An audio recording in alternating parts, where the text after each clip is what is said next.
A assinatura é de Catarina Martins, candidata à presidência da República, saiu da liderança do Bloco, foi eleita eurodeputada, agora é candidata presidencial. Como é que concilia a alegada candidatura pessoal com a forte identidade partidária que a acompanha? Bem, as candidaturas presidenciais são todas necessariamente pessoais, a minha não é diferente e eu sempre assumi todas as responsabilidades coletivas que tive e assumo, mas não deixo de ser uma pessoa. E não deixo de ter também uma visão do país, uma visão do Estado de Direito Democrático e, mais do que isso, uma visão do momento político que vivemos e que tipo de respostas é que eu acho que se possa lançar, que eu acho que, sendo, claro, próprias do meu próprio espaço político, não são estritamente partidárias. E tendo sido eu uma pessoa que sempre fez bastantes pontos, e acho que isso toda a gente me reconhece, essa capacidade.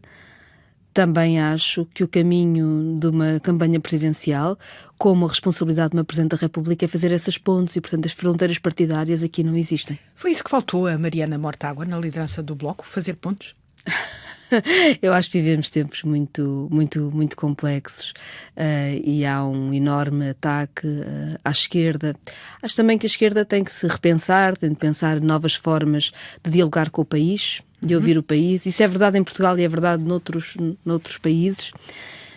Acho que precisamos de compreender que anos sucessivos de perda de condições concretas de vida e, sobretudo, de perspectivas de criação de condições concretas de vida para largas partes, largos grupos da população, trouxeram uma desesperança na democracia e instalaram um determinado cinismo na política que torna difícil a ação e, portanto, temos que... O Bloco perdeu muito tempo a falar para as minorias e esqueceu-se das maiorias? Estou numa campanha presidencial, mas sobretudo... Tem que fazer algumas perguntas, já claro, que a convenção foi este fim de semana e não posso deixar de o fazer. Eu acho que há uma agenda identitária da direita e da extrema-direita que tenta encontrar noutros que defendem direitos humanos, que defendem a igualdade, o seu espelho para se justificar. Mas isso não é verdade. E eu não aceito esse tipo de raciocínio. Ou seja, acho que há uma agenda da extrema-direita para dividir quem vive do seu trabalho uns contra os outros, não é? Divide nacionais de imigrantes, divide homens de mulheres, tenta sempre encontrar quem é que eu posso espezinhar ao meu lado e tenta fazer de conta que quem propõe soluções para a comunidade tem uma agenda de identidades e não do trabalho. Quando isso não é verdade.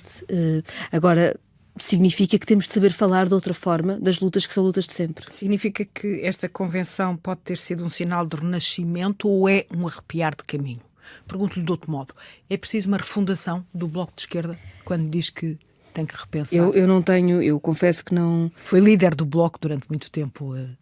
Torna-se obrigatório fazer-lhe mais... Não, mas eu nem ia fugir à pergunta. Eu ia dizer que, como as pessoas compreenderão, com as responsabilidades que tenho hoje, não acompanhei o debate interno como acompanhei noutros momentos. Isso não me tira nem menos solidariedade, nem menos empenho, para ser clara. Mas o que eu acho é que a esquerda está a precisar de interlocuções novas, tanto entre si, tanto entre os vários espaços da esquerda, como, sobretudo, entre largas camadas da população que se sentem abandonadas. Quer e eu espero um pouco melhor? Sim, repare, a esquerda perdeu ela toda muito. A esquerda hoje ocupa um espaço de representação institucional muito pequeno com o que ocupava há 10 anos. O que quer dizer que é julgo eu, muito mais importante debater-se como é que a esquerda se reforça neste tempo e como é que acaba com impasses de sempre, do que taticismos de representação institucional conjunturais que podem correr ligeiramente melhor aqui ou acolá, quando no todo há um recuo tão grande. Mas não é isso que está a acontecer, no fundo, nestas presidenciais, em que a esquerda se apresenta muito fragmentada? Repare, eu apresento-me às presidenciais com muita convicção e faço este caminho com muita convicção, mas é sabido que eu tinha defendido uma solução diferente. Tinha defendido uma solução, um dos nomes possíveis seria Sampaio da Nova, e uma vez que ele também falou publicamente, acho que é o nome de que se pode falar publicamente. que mostrou que não estaria disponível e tem todo o direito a não estar disponível. Às vezes também dizer isto parece que estamos a cobrar alguma coisa a alguém e como nós sabemos na política as coisas não são assim. Era impossível ao Bloco e a si apoiar, por exemplo, uma candidatura como a de António José Seguro? O problema do espaço político de António José Seguro é precisamente a situação de impasse em que se encontra a democracia. Quando foi no tempo da Troika, havia também uma enorme dificuldade. Eu sei que são tempos diferentes e sei que as dificuldades de hoje são maiores e são de qualidade diversa, mas há algo que é semelhante, que é, temos nós uma forma de responder aos anseios da classe trabalhadora, da população em geral, no momento político em que vivemos. E na altura da Troika parecia que não, porque falar da dívida e das imposições do FMI ou da União Europeia a Portugal parecia o princípio e o fim de todas as coisas. E António José Seguro aceitou esse discurso e viabilizou até orçamentos com normas inconstitucionais que cortaram nos direitos de quem trabalha. E eu tenho uma divergência profunda. Não é ser imperdoável. Isto perdoável ou imperdoável até parece que é uma questão, porque não é nem só conjuntural e muito menos pessoal, porque a mim nada me move pessoalmente contra António José Seguro, que é até um homem muito cordial, com quem eu lidei sempre bem, e portanto não é de todo essa a questão. É o problema de, se nós acreditamos que a esquerda tem que ser a defensora de um status quo, de uma ideia de mal menor que acaba por reduzir sempre o universo das possibilidades de vida de quem vive do seu trabalho, ou se pode ter a coragem, mesmo nos momentos mais difíceis, de propor uma resposta diferente, e uma resposta que ponha a dignidade do trabalho, o salário, ou seja, os serviços públicos que têm que responder a toda a gente no centro. E isso é uma diferença muito grande entre a visão de António José Seguro e a visão que nós precisamos à esquerda, porque eu acho que a esquerda não se pode acantonar. No tempo da Troika parecia que estávamos num beco sem saída. E é por isso que António José Seguro achava que tinha que aprovar orçamentos que, contra a Constituição, cortavam salários e pensões. E felizmente houve gente, e não estou a falar de mim, eu fui uma das pessoas, uma de muitos, com pessoas do Partido Socialista, com pessoas do PCP, que acreditaram que era possível fazer diferente. Coisa que António José Seguro nunca acreditou. Eu também acho que agora nós estamos a viver um desses momentos de impasse e de beco sem saída, que é quem acredita que a única forma de combater a extrema-direita e de prevenir uma deriva autoritária no país é sermos uma espécie de defensores do status quo como mal menor. E eu acho que essa posição só tem feito ganhar a extrema-direita, o ódio, o avanço ao autoritarismo, e por isso acho que aquilo que nós temos de encontrar é uma chave de desbloquear os nossos diálogos, não só entre as várias esquerdas, mas com a população. Eu acho... Por exemplo, o Bloco agora tem uma concorrência provavelmente mais, perdoe-se uma expressão, mais sexy, ou pelo menos mais na moda, que é o LIVRE. Perante esse espaço, ou perante essa ocupação desse espaço, como é que se pode situar o Bloco de Esquerda? Eu não ponho tanto no espaço de que partido ocupa que espaço. Eu estou-me a pôr na posição de perceber que a esquerda está toda muito encolhida. Comparado com o que era há 10 anos, na verdade, não houve, se houvesse substituições, a esquerda continuava a ocupar um grande espaço. Não houve. Houve um imenso recuo. E face ao imenso recuo, nós temos que conseguir perceber que ou colocamos em cima da mesa propostas que rasguem com o desequilíbrio, a desigualdade tremenda que está que é a economia que nós temos e que está a criar a desesperança na democracia e a permitir que a ideia do ódio, do ressentimento cresça na sociedade portuguesa, ou se ficamos como uma espécie de guardiões de um status quo que não serve a ninguém, a esquerda não vai ter interlocução com o país. A resposta do ódio é a resposta errada, porque é a resposta que diz assim: consola-te com a tua miséria, sabendo que podes pisar na cabeça de outra pessoa. Isto é errado, é profundamente errado e é uma descida vertiginosa para o fundo de todos os pontos de vista. Mas a resposta da esquerda não pode ser consola-te com a tua miséria, porque qualquer outra coisa diferente disto será a terrível extrema-direita. Não, tem de ser vamos juntos exigir outra economia, outro modelo de economia, e essa força é precisa. Reconhece então que um dos erros do Bloco foi, por exemplo, aquele slogan da última campanha de é preciso taxar os ricos, ou seja... O problema não estava em resolver o problema da pobreza. Para me entrevistar enquanto candidata presidencial, e estamos sempre. Eu não farei a maldade, nem a mim própria, nem ao Bloco, de falar pelo Bloco, que é uma função que eu hoje não tenho e que não devo ter e que não me substituo. Mas queria dizer o seguinte: nós vivemos num sistema de uma enorme injustiça fiscal. E em Portugal, pessoas têm salários médios, ou até salários acima da média, salários médios altos, mas que, digamos assim, no panorama geral europeu até são salários bastante modestos, e nós sabemos Mas aqui são considerados salários ricos. Na verdade, estão a ter pagam muitos impostos para serviços públicos dos quais não usufruem. E isto é um problema. E nós não podemos dizer que a estas pessoas que têm de pagar todos os impostos e depois as políticas de serviços públicos não lhes chegam, não são para elas, isto não pode existir no país. Mas temos que saber também compreender que há, acima dessas pessoas, em rendimentos que muitas vezes não são sequer rendimentos do trabalho, são rendimentos que escapam à tributação, uma enorme elisão fiscal, ou seja, as pessoas têm planeamento fiscal que lhes permite não pagar impostos.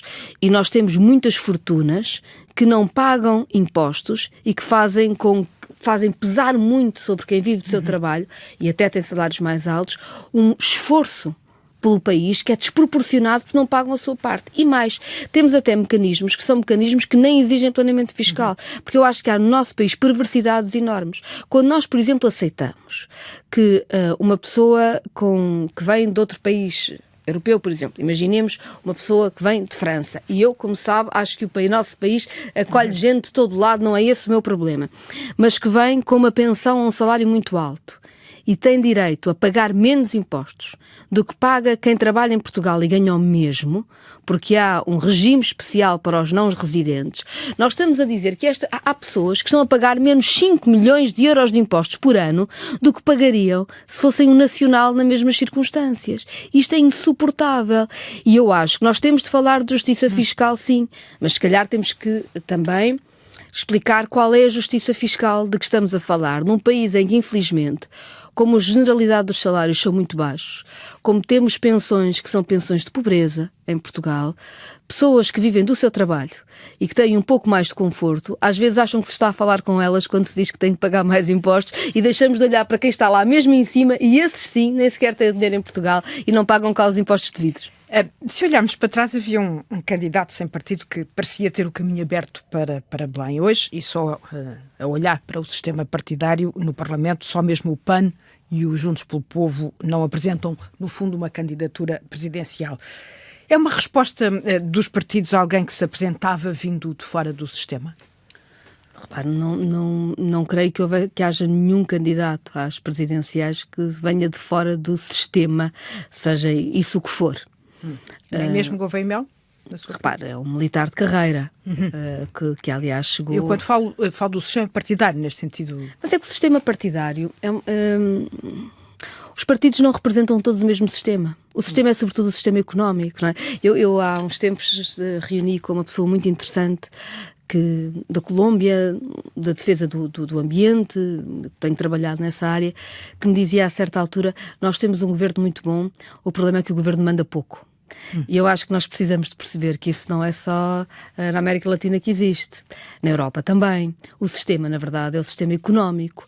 Quem toma boa parte das decisões é o sistema económico. Os partidos representam formas diferentes de olhar para o sistema económico. E é por isso que, enfim, nós dizermos que há um candidato que vem de fora do sistema, porque eventualmente não teve uma vida partidária, quando é um candidato que faz uma carreira ligada a uma determinada forma de encarar o regime e tem ligações e apoios que têm a ver com o sistema económico que mais decide em Portugal, eu tenho dificuldades em caracterizá-lo como antissistema.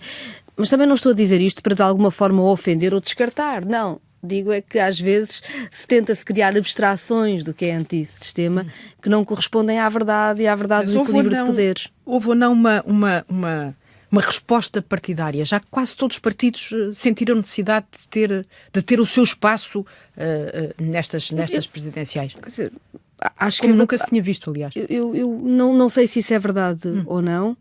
Há um candidato que se apresenta a todas as eleições que existem, que é o Dr. Ventura, é candidato sempre a tudo. E isso tem a ver com a afirmação de um espaço partidário, ou seja, não creio que seja sequer uma disputa da presidência da República, é uma disputa ele quer que as suas ideias condicionem todos os debates da democracia. Acho que devemos lutar contra isso, e esse é o candidato que tem esse perfil, porque, bem, A Iniciativa Liberal também decidiu fazê-lo, mas repare, à esquerda nós estivemos a trabalhar, e quando eu digo nós, não estou a falar sequer do Bloco. Livre, tem a candidata apoiada pelo Bloco, tem o candidato apoiado pelo Partido Socialista, tem o candidato apoiado pelo PCP. Quando eu decidi apresentar-me, não é esse o cenário de todo. O que nós tínhamos estado a trabalhar, e quando digo tínhamos, não estou a falar sequer do Bloco de Esquerda, estou a falar de pessoas do Bloco, de pessoas do Livre, de pessoas do Partido Socialista, e até de algumas pessoas do PCP, tinham estado a trabalhar numa candidatura que pudesse unir toda a gente. O nome que aparecia era o de Sampaio da Nova. Antes mesmo de Sampaio da Nova ter dito que não estaria disponível, o PCP decidiu apresentar o seu candidato, ou seja, o PCP decidiu dizer não estou disponível para este ano. Isso inviabilizou a candidatura de Sampaio da Nova, na sua opinião?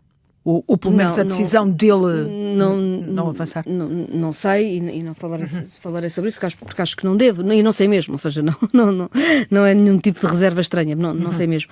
Mas o que quero dizer é que aconteceu isso. O Livre na altura teve informações um pouco, dizia que era preciso uma mulher, mas enfim, mas também não avançou com nenhum nome. Foi uma altura também que ficou marcada por umas eleições autárquicas em que o PCP também decidiu que não faria nenhuma ponte à esquerda, e foi nesse momento que eu, não havendo outro nome, e devo dizer também impulsionada por muitas pessoas de vários partidos à esquerda, que me disseram é preciso alguém que nós saibamos que é capaz de conversar com toda a gente. E precisamos que tu te apresentes porque precisamos ter alguém em quem votar, precisamos de fazer esse caminho. E eu apresentei-me nesse cenário e depois o Bloco de Esquerda apoiou-me, ainda bem, eu fico muito contente com isso. E como candidata, qual é a sua avaliação sobre a utilidade do Presidente da República como instrumento para, por exemplo, reformas sociais? Deve ter mais conversa, mais pressão moral ou uma intervenção constitucional mais ativa? Eu acho que nós estamos a ver num tempo em que a intervenção constitucional é muito importante para não permitir subversão do Estado de Direito Democrático. Vemos muitas tentações, de várias formas, e que haja um Presidente da República que seja muito claro na leitura estrita que faz da Constituição, no equilíbrio de poderes, e que utilize a sua presença e os seus poderes para defender o Estado de Direito Democrático. É muito importante. Mas acho que nos falta, e isso eu diria de qualquer área política, isto é o fundamental, mas acho que nos falta também alguém que seja capaz de lançar debates de forma diferente. Quando Mário Soares fez presidências abertas sobre a habitação e sobre os bairros... Rasgou completamente na altura. Exatamente. Pôs em cima da mesa de uma forma nova e obrigou o país a olhar para uma larga classe trabalhadora que vivia em condições de absoluta precariedade e que eram quem construía o país. São quem constrói o país, não é? Portanto, foi não só uma luta pela habitação, mas, digamos assim, uma luta pela visibilidade das classes trabalhadoras portuguesas. E isso foi muito importante. Nós não nos comparamos a esse tempo, os nossos problemas. Hoje temos problemas da habitação, claro, mas... Já vai aí imediatamente a seguir. Aliás, a habitação não é para si o tema central. Digo que temos que discutir de forma diferente do que o discutimos na altura. Porque o país também mudou e as questões... Para mim, a habitação é, claro, um problema. Nós temos um modelo de economia que assenta sobretudo no turismo e na especulação imobiliária. Isto é um problema, porque é um modelo que faz com que as casas sejam caras e os salários sejam baixos. E é por isso que nós somos o país da OCDE onde é mais difícil comprar uma casa. Onde é mais difícil arranjar uma casa para viver. E isto tem de ser abordado de uma forma muito clara. E como? Do ponto de vista concreto? Não cabe à Presidência da República apresentar propostas legislativas e muito menos substituir-se ao Governo. Mas cabe lançar um debate no país. Há 700 mil casas vazias neste país. E nós temos famílias a viverem amontoadas as várias gerações porque não há condição de autonomia de várias partes. E colocar esta ideia de que os imóveis têm uma função de habitação e que essa função é importante, que essa função está, aliás, ligada a um direito constitucionalmente consagrado.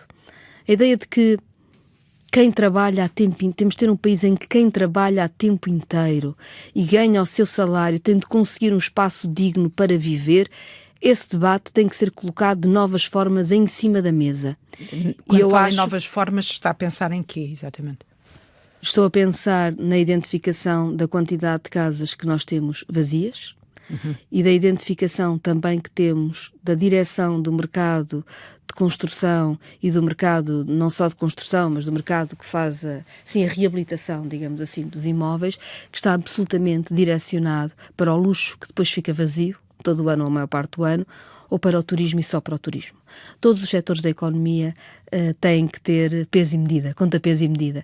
Eu tenho a certeza que Portugal não passa sem turismo, mas também tenho a certeza que tem de haver um momento em que nós compreendemos que inaugurar um hotel novo de 5 em 5 dias, que eram os números aqui há uns tempos, não sei exatamente onde é que estamos agora, mas não melhorou, ou que ter bairros em que 90% das casas são alojamento local, já passou todos os limites. E, portanto, conseguirmos discutir se tem sentido as casas, os imóveis vazios que temos e esta pressão de uma única setor da economia sobre os direitos básicos dos trabalhadores que também alimentam esse setor da economia, não é? Os trabalhadores do turismo não têm onde viver neste momento. Eu acho que isso é um papel que a Presidência da República pode e deve ter, colocar o debate. Mas, em sua opinião, Portugal por si só, o governo português, seja ele qual for, conseguirá resolver o problema da habitação sem haver uma política europeia mais vasta e mais densa?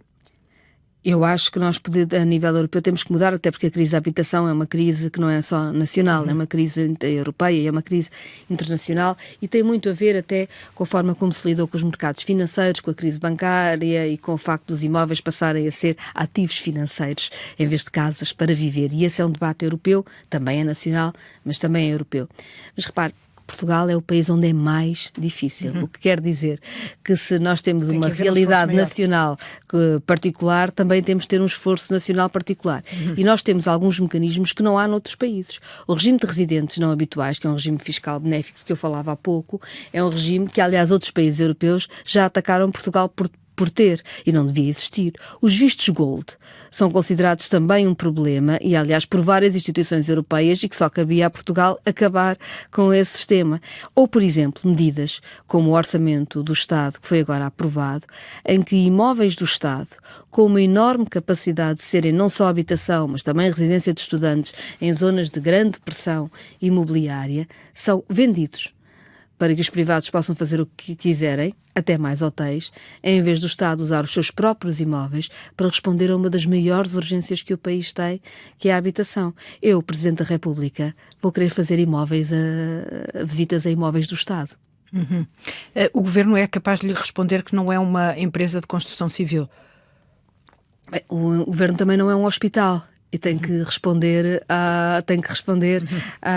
ao direito à saúde das pessoas. Repare, isso é de quem não quer governar um país. Um governo tem de responder às necessidades da população. O governo pode não ser uma empresa de construção, mas o governo tem imóveis. Imóveis que estão vazios. Imóveis que são preciosos para garantir direito à habitação a tanta gente. E em vez de contratar empresas de construção para fazer esse trabalho, acha normal vender e que ali se fizerem mais hotéis ou mais Airbnb e não morar ninguém, está tudo bem e a crise da habitação continua a aumentar. Isso não é governar. Ou pelo menos não é governar para a população a que nós precisamos de responder. É governar para alguns interesses particulares, mas não é governar em nome do país. Acha que este governo governa para interesses? Acho que este é um governo muito de proprietários, não é? Nota-se muito isto. É um governo que se preocupa muito mais com proteger o direito à especulação imobiliária do que proteger o direito à habitação. Repare, é um governo que não tem pés no chão do ponto de vista da população. E eu não acho que os meus adversários têm menos conhecimento do que eu. Têm o mesmo conhecimento do que eu, mas tomam decisões. Quando um governo decide dizer ao país que uma renda de 2.300 euros é uma renda moderada, o governo está a tomar uma escolha. O governo sabe tão bem como eu que o salário líquido médio em Portugal está nos 1.000 euros. E, portanto, sabe que não há nenhuma moderação numa renda de 2.300 euros. É uma escolha que faz. E é por isso também que eu acho que ter uma Presidente da República de esquerda que olhe bem para o salário médio no país é fundamental ao equilíbrio do Estado de Direito Democrático. Vamos à política de não meter os ovos no mesmo cesto. Recuperou-se essa máxima de há uns anos? É necessário isso? Eu não tenho usado essa expressão, até porque eu acho que as novas gerações nem se fazem a mínima ideia do que é que isso significa. Mas acho que, ou seja, eu acho que as pessoas compreendem que num país em que o governo está bastante à direita e ainda por cima a fazer acordos em áreas sensíveis até constitucionais e do Estado de Direito com a extrema-direita, ter uma presidência à esquerda é fundamental para haver algum equilíbrio nas decisões e na condução da República Portuguesa. A Presidência da República não governa e tem a obrigação de ter boas relações institucionais com o governo. E eu, como Presidente da República, é isso que pretendo fazer. Mas a Presidência da República não é uma espécie de mordomo de um palácio. É alguém que chega com uma visão da Constituição e com uma visão do que é a resposta ao país. E é por isso que tem mecanismos vários, do veto político, a pedido de fiscalização da constitucionalidade, entre outros, para manter o equilíbrio. E eu acho que neste momento isso é muito preciso. E num país em que temos um governo que acha que 2.300 euros é uma renda moderada, eu acho que é preciso uma Presidente da República que saiba dar voz e dar espaço às necessidades de quem ganha 1.000 euros por mês. Sobre custo de vida e rendimentos fala várias vezes em aumentar o poder de compra. Que medidas concretas defende? Redução de impostos, aumento de salário mínimo... Eu defendo... Aumento de subsídios... Sobre os impostos, eu acho que uns deviam ser reduzidos, outros deviam ser aumentados. Depende de quem está a pagar o quê. Há pessoas que não estão a pagar nada e que têm aliás, grandes fortunas. Há setores da economia que, basicamente, tiram tudo o que ganham para outros países e não pagam o seu esforço, enquanto temos uma mercearia de bairro a lutar para pagar os seus impostos, ou temos quem vive com o seu salário a pagar impostos, e mesmo quem tem salários tão baixos que não paga IRS, a ir ao supermercado e a pagar um IVA bem puxado em tantos bens que são para si essenciais e, portanto, nós temos sobretudo um sistema fiscal que é muito injusto e isso precisa de equilíbrio. Agora, esta semana mesmo tivemos o aumento do ISP. Repare, o aumento do ISP é uma das políticas que eu acho que é profundamente errada neste momento. É justificado sempre com uma questão de transição energética. E eu sou a primeira pessoa a defender que nós precisamos de uma transição energética porque eu levo muito a sério o aquecimento global e sei que nós precisamos de fazer o nosso melhor para mudar. Vamos ter mesmo que mudar a nossa mobilidade. Mas quando se aumenta o ISP, quem é que vai pagar? Vai pagar quem vive em zonas onde nem sequer há transportes públicos coletivos. Vai pagar quem trabalha até às tantas e quando sai do trabalho já não tem acesso a um transporte que o deixa horas e com um conforto mínimo em casa. Vai pagar quem tem filhos e tem que deixar pessoas em vários sítios ao longo do dia, de trás para a frente, em cidades e áreas metropolitanas que não foram pensadas para a vida concreta das pessoas.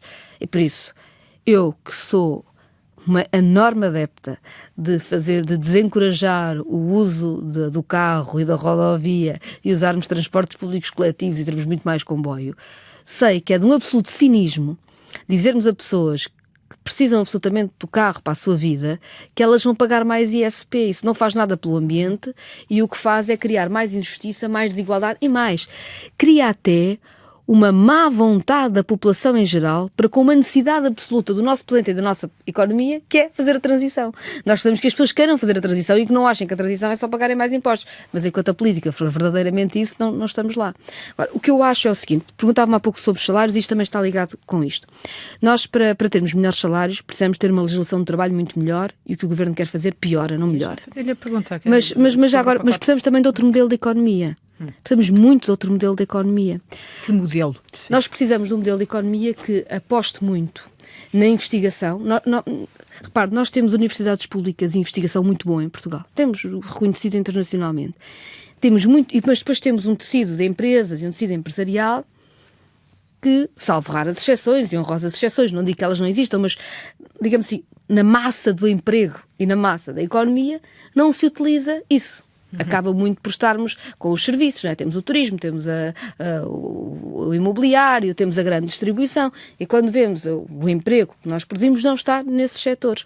Nós precisamos de uma estratégia pública para ligar o melhor que somos capazes de fazer na investigação com a tecnologia e a capacidade de produção própria em Portugal. E eu diria mais que a transição energética, a transição climática é uma ótima oportunidade para o fazer. Para isso, é preciso mesmo uma estratégia pública, porque se nós dizemos que o Estado não tem opinião sobre nada e que o mercado vai resolver tudo, ora bem, o mercado resolve tendo um setor de economia com baixos salários que dá muito lucro aos seus acionistas e não saímos daqui. E eu lembro-me que em Portugal houve um tempo, não assim tão distante, eu já tenho 52 anos, mas já era adulta para me lembrar, em que, por exemplo, o facto de empresas como a APT serem uma empresa pública, a trabalhar juntamente com a Universidade de Aveiro, com o Centro de Estudos de Telecomunicações em Aveiro, fez coisas que mudaram o mundo, como criar a Via Verde. E as pessoas, quer dizer, que na altura foi um salto tecnológico inacreditável. Brutal, o que quer dizer que Portugal estava, digamos assim, na capacidade de ter a tecnologia de ponta da altura.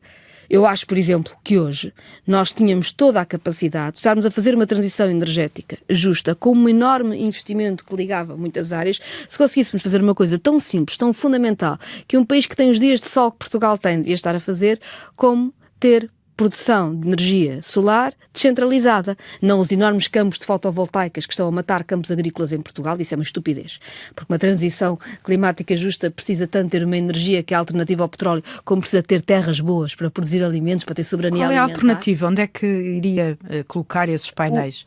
Nos edifícios todos em Portugal. O que isso não faria... Todos, o que é possível, claro. Sem fazer... Mas repare, nós nem sequer nos edifícios do Estado colocamos. E quando se nós tivermos uma política para descentralizar a produção de energia solar, com os dias de exposição solar que Portugal tem, nós conseguíamos viver sem combustíveis fósseis. O Estado iria poupar imenso a sua fatura energética, porque conseguiria estar a produzir boa parte da energia de que precisa, e as famílias também. Porque nós estávamos a falar de fazer um enorme investimento no parque habitacional português, que tem de ser um investimento público ou apoiado pelo Estado, para mudar a forma como a energia é produzida, e as pessoas teriam acesso a energia muito mais barata, diretamente, porque produzida também nos seus bairros, mesmo que não fosse na sua casa, não tem toda a gente da sua casa, mas pelo menos na sua comunidade ou nos seus bairros. Isto é muito importante, porque é energia que não ficava nas mãos das grandes produtoras energéticas. Porque um dos problemas que Portugal tem é como privatizou tudo, privatizou a energia toda. Na verdade, os preços da energia, mesmo quando Portugal produz muita energia renovável, e há alturas do ano em que produz muita energia renovável e até a baixo custo, continuamos a pagar a energia mais cara, e temos um modelo de preço de energia absolutamente errado, que serve muitas grandes energéticas, mas que serve muito poucas pessoas. Se nós tivéssemos de repente essa aposta, vamos ter produção solar descentralizada em Portugal, e com isso mudar a nossa energia, eu garanto que as pessoas iam pagar muito menos a fatura da luz, a mobilidade também ia ficar muito mais barata, e as casas iam ficar muito mais eficientes, e bem precisamos, num país em que há tanta gente a morrer de frio no inverno e de calor no verão, não é? Diz que o pacote laboral é violento sobre os trabalhadores. Faço-lhe já agora, concretamente, uma pergunta que é: que medidas em concreto acha que são as mais gravosas destas propostas de alteração que o Governo apresenta? São as medidas que desequilibram de tal forma o prato da balança que nunca mais ninguém poderá respirar fundo. Eu às vezes por exemplo, eu ouvi a Ministra do Trabalho dizer que as pessoas não querem um emprego para a vida. Reparem, um contrato permanente não quer dizer que a pessoa fique presa ao mesmo emprego para toda a vida, mas quer dizer que a pessoa não está com o coração nas mãos a saber se ali há 3 meses sem salário ou não. E repare, quem trabalha, procura casa, organiza a sua vida, as coisas dos seus filhos, etc., tendo em conta o trabalho onde está, o horário do trabalho, o sítio onde trabalha. Portanto, nós pedimos aos trabalhadores que organizem a sua vida em torno do emprego. E depois vamos dizer aos trabalhadores que o seu emprego pode acabar de hoje para amanhã. E o que é que diz na proposta do Governo que o emprego pode acabar de hoje para amanhã? Há, enfim, 3 coisas fundamentais. Há muitas, vou falar de 3, para ser simples. Uma é que um despedimento sem justa causa, mesmo que depois o trabalhador ganhe em tribunal, a empresa não tem que o reintegrar no posto de trabalho. Quer dizer que as empresas podem despedir quem bem entenderem, porque sim. Acabou. E não há nenhuma segurança que a seguir se tenha emprego, mesmo que se ganhe em tribunal. Acabou. Em segundo lugar, diz que quem nunca teve um contrato de trabalho permanente, isso por si só é justificação para uma empresa lhe dar contrato a prazo. Quer dizer que os mais jovens que nunca tiveram contrato permanente, está-se-lhes a dizer que vão ser biscateiros a vida toda. Vão saltitar de empresa em empresa, sempre com contratos a prazo, andamos a qualificar gerações para depois termos biscateiros qualificados. Isto não dá uma economia qualificada. Mas não reconhece que o tecido empresarial, tal como o temos em Portugal, assente muito em pequenas e médias empresas, precisa precisamente desta flexibilidade laboral? Repare, mas nós devíamos querer ter um tecido empresarial mais forte, acho eu, e não enfraquecermos todos até não termos nada. Eu queria só dar a terceira medida, que é uma medida que o Governo entregou na contraproposta ao GT, que eu acho extraordinária. Ou seja, o Governo vai negociar com o GT e, em vez de melhorar, piora. Apresenta uma medida que diz que um trabalhador pode baixar de categoria, mesmo sem que a ACT explicitamente o autorize. Portanto, significa, mesmo a pessoa com um contrato permanente, que acha que está bem na vida, que até progrediu na carreira, progrediu na empresa, de hoje para amanhã pode baixar de categoria. Isto é um absurdo. É um absurdo. Ninguém, é o que eu estava a dizer, toda a gente de coração nas mãos. Repare, as pequenas empresas dão boa parte do emprego em Portugal. E eu acho que devem ser respeitadas. Mas nós precisamos de perceber qual é o tipo de economia que nós queremos em Portugal. Há muitas pequenas e médias empresas em Portugal que não têm nenhum problema com uma legislação do trabalho que lhes permita ter mais estabilidade. Pelo contrário, porque equipas que conhecem o seu trabalho e profissionais que têm a mesma profissão que se desenvolvem são muito mais produtivos. Pessoas que andam sempre a saltitar de um lado para o outro nunca formam uma equipa que seja... Portanto, as melhores PMEs, aquelas que são capazes de acompanhar o avanço da economia, que são capazes do ponto de vista tecnológico de se reinventar, são aquelas que também são capazes de ter equipas que se dedicam, que sabem daquilo e não gente que anda sempre a saltitar. Portanto, quando dizemos que para proteger algum tipo de empresas precisamos de um trabalho em que as pessoas nunca sabem o que acontece no dia seguinte, estamos a premiar as piores práticas laborais e a prejudicar as empresas que fazem um enorme esforço para se estarem na vanguarda daquilo que fazem e terem emprego qualificado. E na sua opinião não há nada, não há nenhuma proposta do pacote que seja aceitável? Sim, de repente não me estou a lembrar, até porque como depois tem estas... Já disse que o vetaria se fosse Presidente. E disse que primeiro o enviava, aliás, para a fiscalização preventiva do Tribunal Constitucional, porque eu acho que há algumas coisas que são mesmo inconstitucionais e, portanto, têm que ir para o Tribunal Constitucional. Mas esse veto político é importante, porque acho que é preciso lançar um debate em Portugal. Nós temos salários tão baixos. Temos mesmo salários tão baixos. Temos o salário médio pressionado já ao lado do salário mínimo. Temos pessoas que trabalham há 20 anos a ganhar o mesmo como quem começa a trabalhar agora. E a sério que a solução do governo é, então, vamos ter toda a gente precária e toda a gente na situação de hoje para amanhã ficar com o salário mínimo nacional. É inaceitável. O governo diz que sem essas reformas Portugal não se tornaria mais competitivo. Mas isso é mentira. Olhamos para as economias competitivas. As economias competitivas não são economias que concorrem pelo baixo salário. Nós queremos competir com quê? Com quem? Eu não quero parecer, não quero parecer de forma alguma que estou a cavalo de algum populismo xenófobo, mas convenhamos, o governo quer concorrer com o Bangladesh, com uma legislação de trabalho cada vez mais inútil, inexistente, com lei da selva no trabalho. Não tem nenhum sentido. Nós temos que... não há nenhuma questão. Ou seja, a ideia é uma humilhação permanente do nosso país. O nosso país não tem que concorrer com as economias menos desenvolvidas e com os países com menos democracia e com salários mais baixos. Temos todas as condições para, pelo contrário, termos uma economia qualificada. Temos esse saber, temos essa tecnologia, temos gente extraordinária. Porquê é que não queremos fazer melhor? Porquê é que devemos de querer viver cada vez pior? Uma visão mesquinha do país. Eu não tenho essa visão. Acha possível modernizar o mercado de trabalho sem mexer na legislação laboral? Eu acho que precisamos, sobretudo, de... Nós temos um problema, claro, de contratação coletiva. Temos falta de contratação coletiva e isso tem a ver com o facto do Código de Trabalho ser errado, ou seja, as pessoas não percebem muito bem o que é a contratação coletiva, mas é quando há uma capacidade de nós decidirmos que em cada área da economia, para determinada profissão, há determinadas regras. Isso é muito importante porque isso adapta as regras do trabalho às necessidades de cada área específica da economia, porque não é o mesmo trabalhar na indústria automóvel, por exemplo, ou trabalhar na grande distribuição. Mas isso é tudo o que os patrões não querem, porque isso seria fortalecer os sindicatos. Mas repare, não querem que patrões... Mais uma vez, nós deixámos que determinadas áreas da economia que vivem de baixos salários tivessem muita importância na economia. E agora temos que obedecer ao que esses patrões querem. Mas, na verdade, o modelo desses patrões é que nos trouxe até aqui. Trouxe-nos a um país com salários tão baixos e com casas tão caras. E, portanto, seguirmos o que pedem os patrões, que já tornaram a nossa vida impossível... Eu diria que é um péssimo sinal. O que nós precisamos é, pelo contrário, de perceber que problemas é que nós temos. Nós queremos fazer a vontade a quem já criou o problema ou queremos começar a criar soluções? E é preciso ter a coragem para dizer a esses patrões que Portugal não é o país dos salários baixos, tem de ser o país da economia qualificada. Emprego, precariedade, que alterações legislativas concretas propõe, por exemplo, para limitar o trabalho precário? Eu estive a trabalhar até recentemente numa diretiva europeia para que os estágios profissionais passassem a ser pagos e passassem a ter descontos para a segurança social, ou seja, direitos. Acho muito importante. Nós não vamos qualificar a nossa economia se dissermos aos jovens mais qualificados que o futuro deles não é em Portugal. ou que se eles quiserem ter uma profissão em que o seu salário seja pago de forma que respeite as qualificações que têm e o seu empenho, têm de sair do país. E essa é fundamental. Mas diria outra, que é que nenhum contrato individual possa dar direitos que são abaixo dos mínimos que a lei ou que um contrato coletivo conseguiu. Que a nossa lei tem isso, ou seja, um contrato individual de trabalho pode pôr um trabalhador numa situação mais frágil face ao patrão do que diz a lei, em algumas matérias, do que diz a Lei Geral de Trabalho ou que diz um contrato coletivo. Ou seja, nós estamos a dizer que as pessoas sozinhas, face ao empregador, não podem nada. E isso é um desequilíbrio enorme. E se nós equilibrarmos melhor os pratos da balança, vamos ter seguramente empresas que puxam mais pelo melhor das pessoas. Já aqui falou de áreas e de empresários que fogem do país exatamente para não pagar impostos.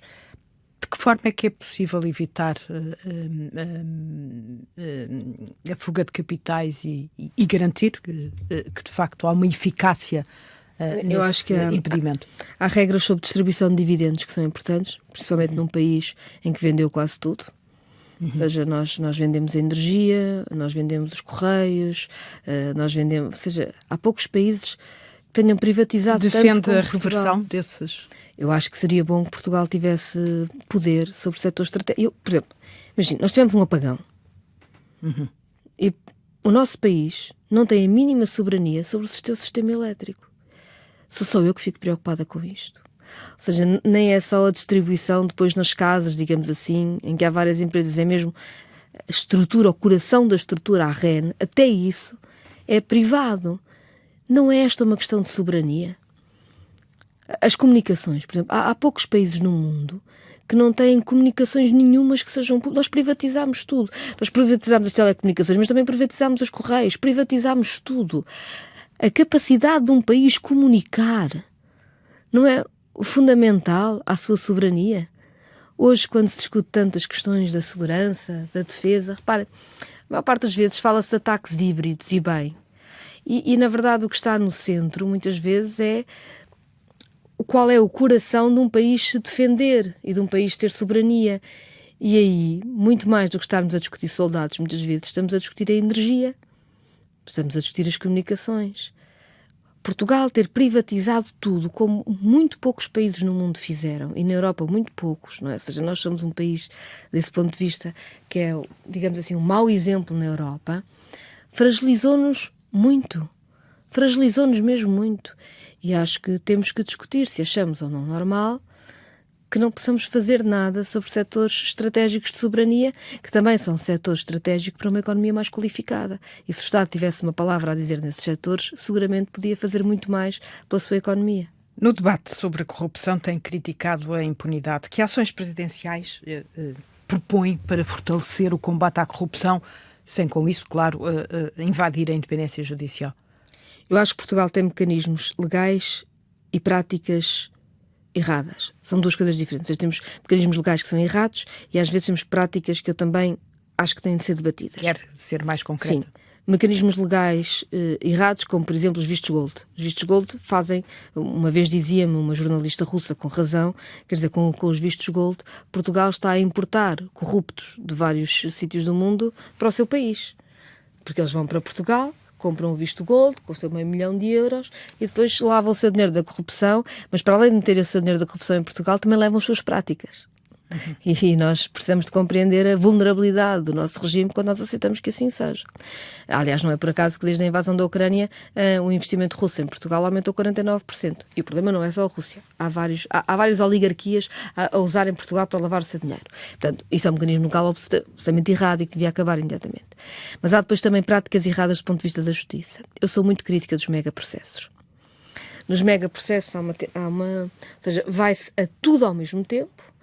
E depois demora tudo tanto tempo que os crimes começam a prescrever, já se acusou as pessoas em praça pública, mas nunca se conseguiu provar os crimes, e isto provoca duas coisas. Primeiro, uma taxa baixa de condenações no final, do meu ponto de vista, e por outro lado também uma espécie de lama que se atira para todo lado, em que não se sabe quem é culpado e quem é que não é, e que descredibiliza o próprio sistema, e portanto, quando está tudo descredibilizado, também é muito mais difícil combater a corrupção.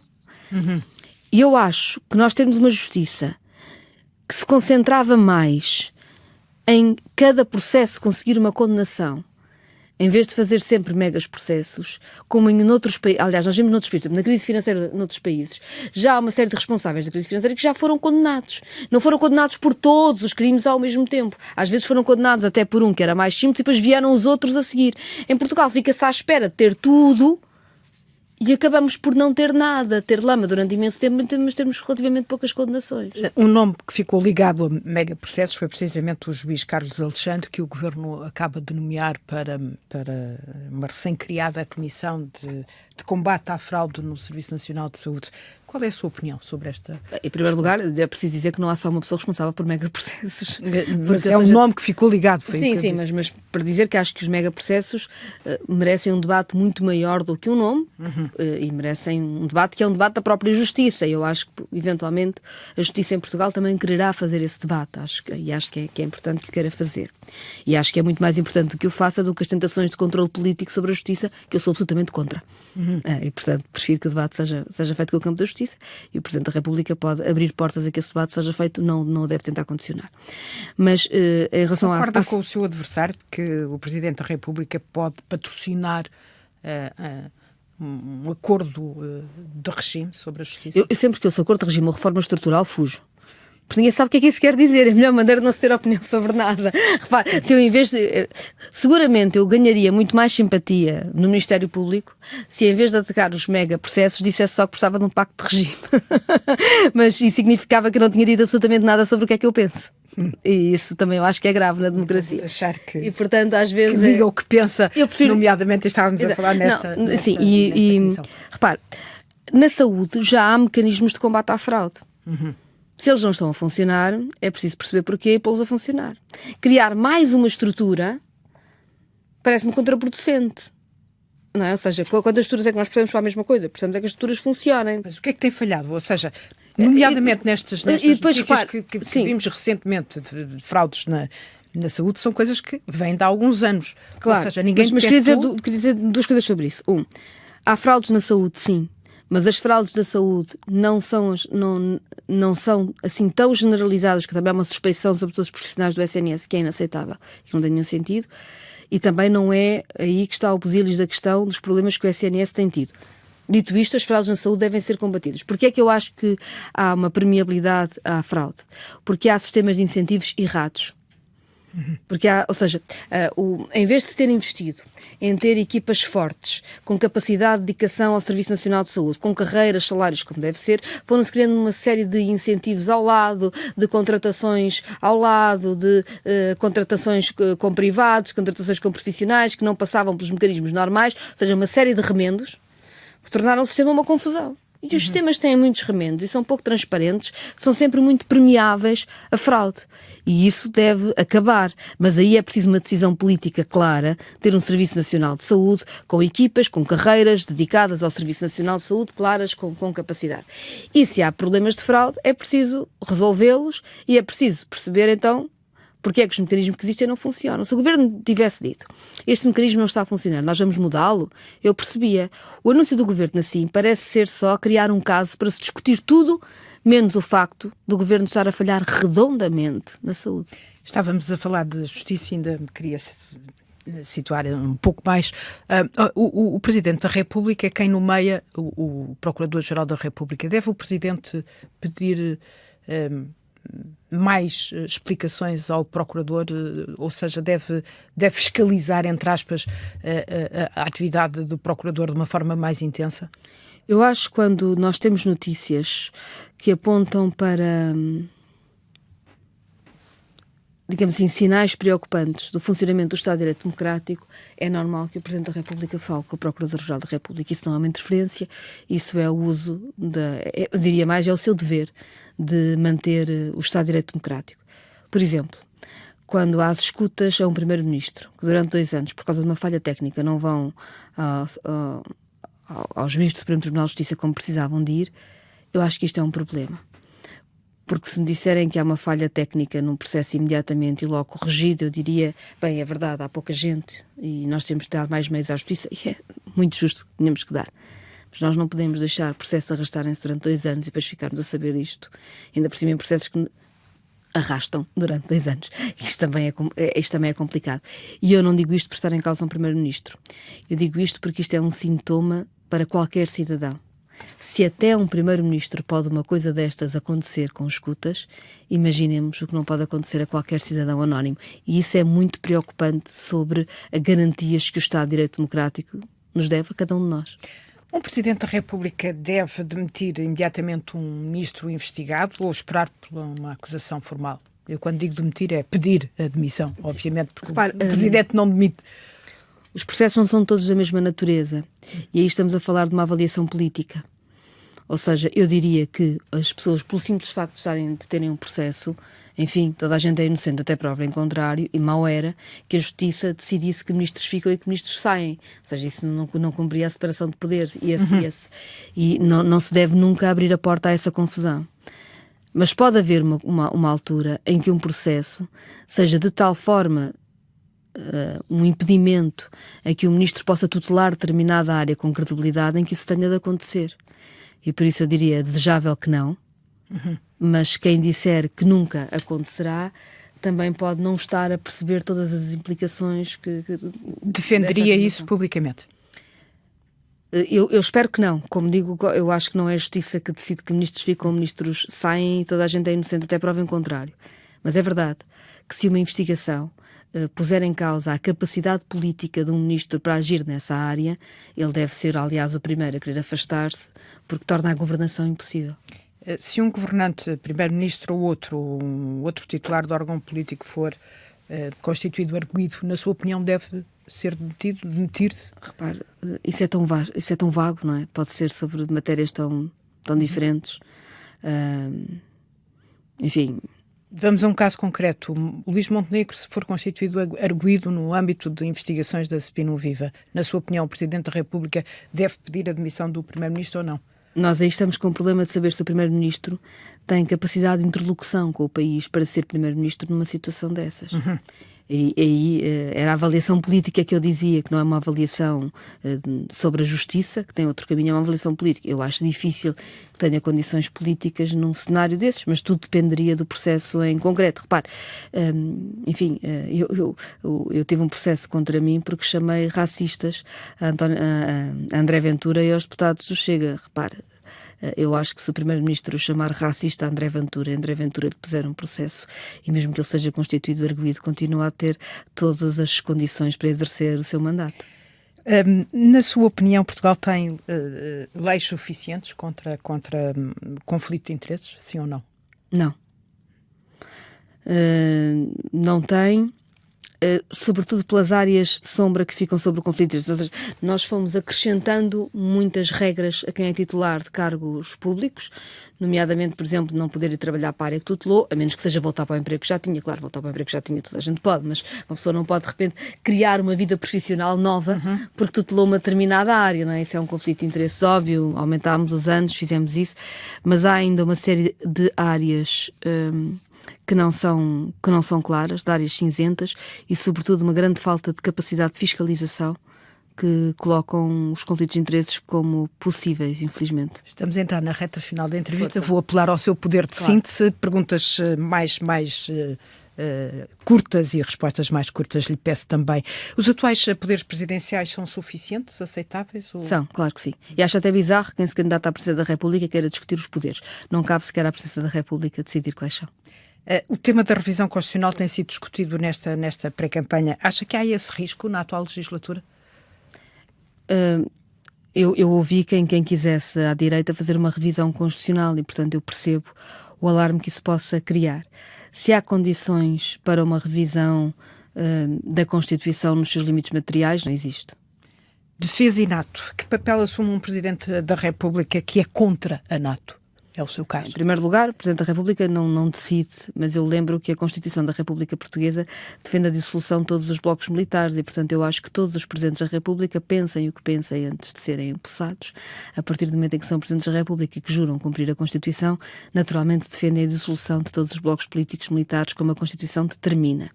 Mas devo dizer que sobre isso eu acho que o exemplo de Jorge Sampaio é muito importante.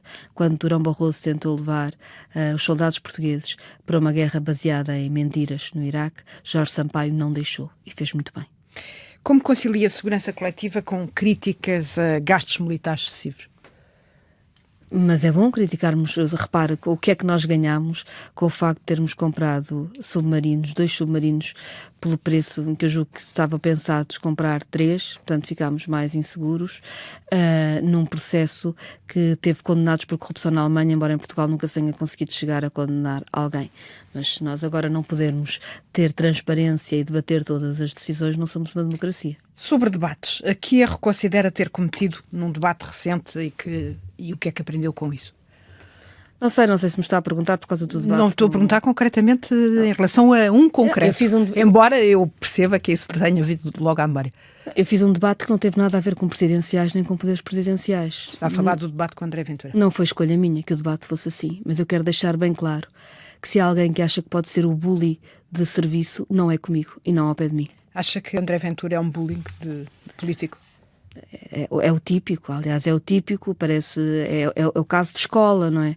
Ou seja, tem toda a agressividade contra os outros, se alguém lhe diz não pode ser, e grita censura.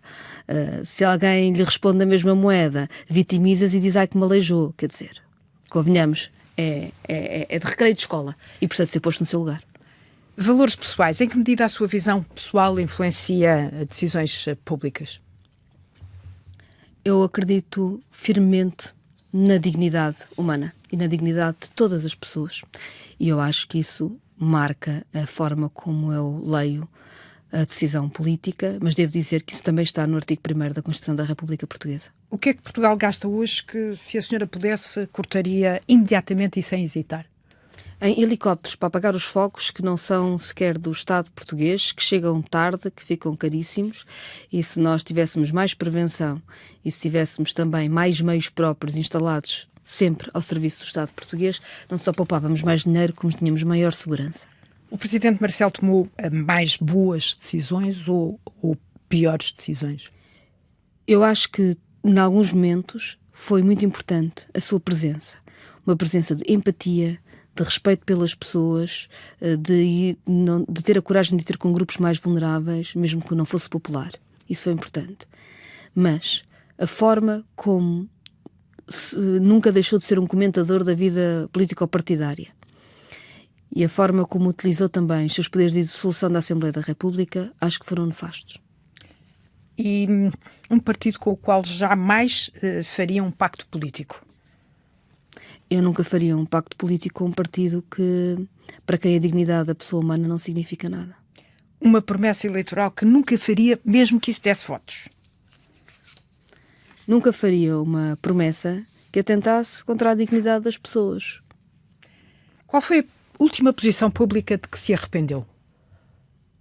Não sei, mas deve ter havido várias. Em política internacional, é mais provável concordar com Lula, Zelensky ou António Guterres? Escolha só um. António Guterres. Qual é a crítica da direita que considera mais justa sobre o Bloco de Esquerda? Grande silêncio. Sim, não estou a pensar que direita.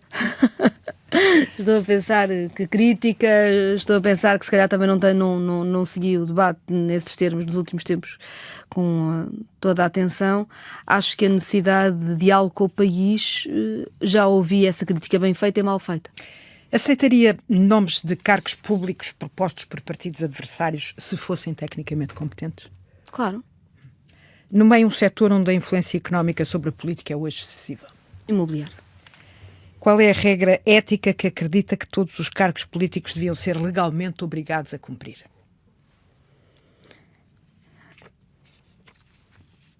A regra ética ou legal? Ética. A regra ética. As funções de representação, está-se nas funções de representação. Ninguém se confunde com o cargo e ninguém pode ter ganho pessoal com o cargo. Um presidente deve ser aliado ou fiscalizador do governo? Deve ser simultaneamente as duas coisas, que é exatamente isso que nos pede a Constituição. Qual é o maior risco de um presidente demasiado próximo do governo?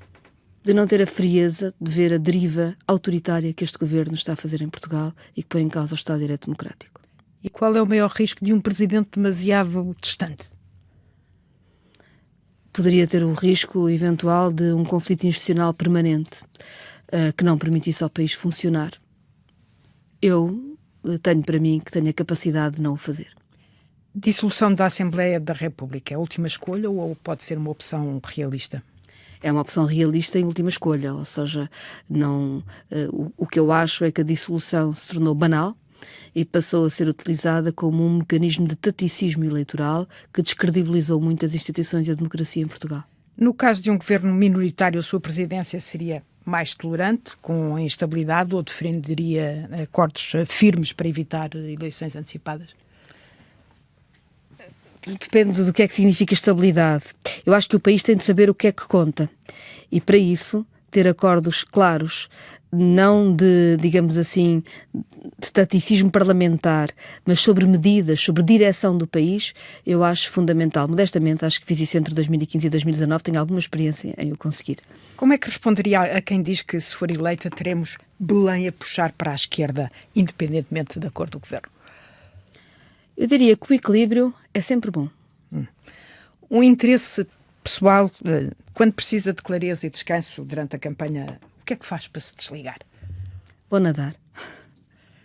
Catarina Martins, a entrevista pode ser ouvida na íntegra no podcast da Política com Assinatura, nas plataformas habituais e também na página da RTP.